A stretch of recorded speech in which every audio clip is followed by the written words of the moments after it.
సాగుతోన్న తరుణం. శ్రీరామచంద్రుని సారథ్యంలో వానర సైన్యంతో విజృంభిస్తూ లక్ష్మణస్వామి తనతో పోరాటం చేస్తున్న రావణుడి కుమారుడు ఇంద్రజిత్ తలని బాణంతో ఒక్క వేటుతో వేరు చేశాడు. ఇంద్రజిత్ మరణ వార్త విన్న రావణుడు ఆవేశంతో ఊగిపోయాడు. ప్రతీకారం కోసం పాతాళ లోకాధిపతి తన సోదరుడు అయినటువంటి మహిరావణుడి సహకారం కోరాడు.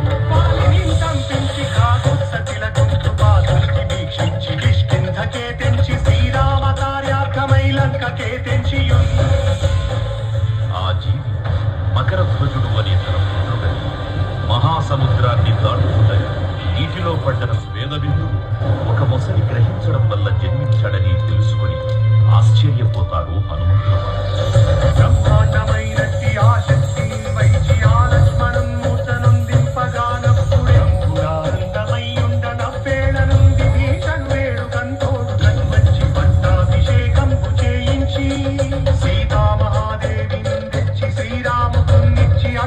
అయోధ్యాపురించొచ్చి పట్టాభిషేకంబు సంబంధమయ్యున్నా రక్తవర్ణం దినకరవదనం తీక్ష్ణదంస్త్రాకరాళం రం రం రం రమ్యతేజం గిరిచలనకరం కీర్తి పంచాదిభద్రం